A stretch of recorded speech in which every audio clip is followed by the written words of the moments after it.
بغیر حساب کے جنت میں جانے والے کچھ لوگ ہیں جی، سارے تو نہیں، سارے نہیں ہیں یقیناً، لیکن سارے نہیں. میں پوچھنا چاہتا تھا آپ تو سے. آپ آسان الفاظ میں دعا کریں اللہم حاسبنی حسابا یسیرا.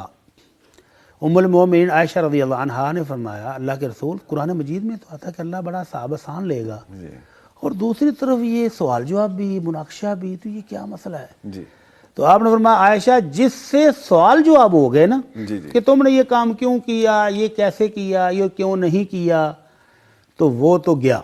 جی اور حساب آسان یہ ہے کہ اللہ صرف نامہ مال بندے کو دکھا کے تو کہے کہ چل جا چلا جا، اللہ اکبر. اس کو کہتے ہیں حساب آسان.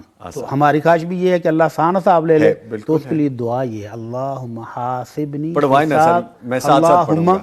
اللہم حاسبنی، حاسبنی، وہی اردو والا جو حساب جی نہیں جی ہوتا جی جی، اسی سے ہے، حاسبنی حاسبنی حساباً حساباً یسیراً. یسیرا.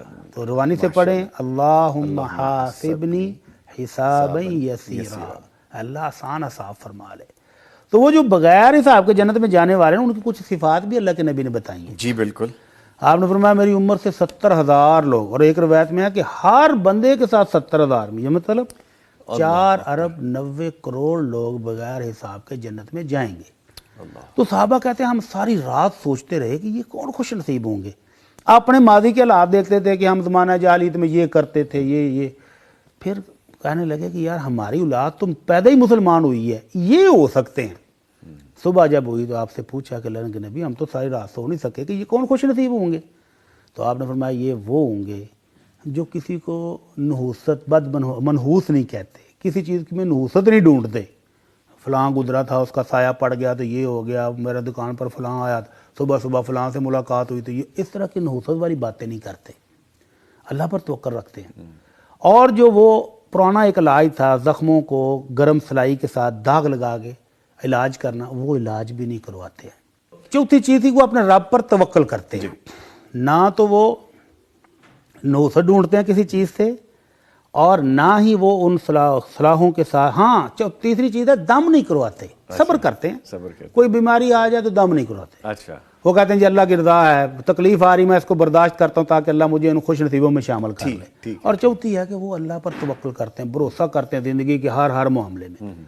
تو اللہ کرے کہ ہم میں بھی یہ خوبیاں پیدا ہو جائیں، ہم بھی ان اوصاف کو اپنا لیں تو پھر بغیر حساب سے بھی جا سکتے ہیں. اچھا بھٹی صاحب، جیسے آپ گفتگو کر رہے تھے نا تو میں ایک اور جسارت کرنا چاہتا ہوں. گفتگو کمپلیٹ ہو جائے تو سمجھ میں آسانی ہو جاتی. ایک تو وہ زمانہ جاہلیت تھا جس کے بارے میں ابھی ذکر کیا گیا کہ اسلام کے دور سے پہلے زمانہ جاہلیت ایسا بھی ہو سکتا ہے کہ میں دین اسلام میں شامل ہوں لیکن میں دین پہ عمل پیرا نہیں ہوں، اور میرا ایک زمانہ جہالت کا گزرا ہے جو میں دین پہ عمل پیرا نہیں رہا اسلام میں شامل ہوتے ہوئے. تو وہ سورہ الفرقان میں اللہ رب العزت نے بڑی خوشخبری سنائی ہے. جی.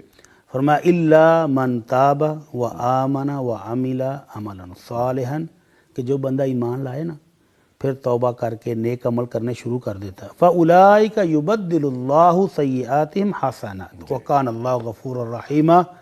وہ مالک جو بہت بخشنے والا رحم کرنے والا ہے، وہ کہتا ہے کہ میں پچھلے گناہوں کو بھی نیکیوں میں بدل دیتا ہوں. سبحان اللہ. تو یہ بہت بڑی بشارت ہے سبحان اللہ. کہ جس کی زندگی کچھ پسندیدہ نہ گزری ہو جی جی. اور پھر اللہ نے جب ہدایت دی تو وہ ایسا پکا ہوا کہ دوبارہ مڑ کے دیکھا ہی نہیں، تو اس کو یہ بشارت ہے کہ اس کے پچھلے گناہ بھی اللہ نیکیوں میں بدل دیتے ہیں. اللہ تعالی ہمارے گناہوں کو بھی معاف فرما دے، اللہ ہمیں بھی اپنی رحمتوں سے نواز دے. آمین.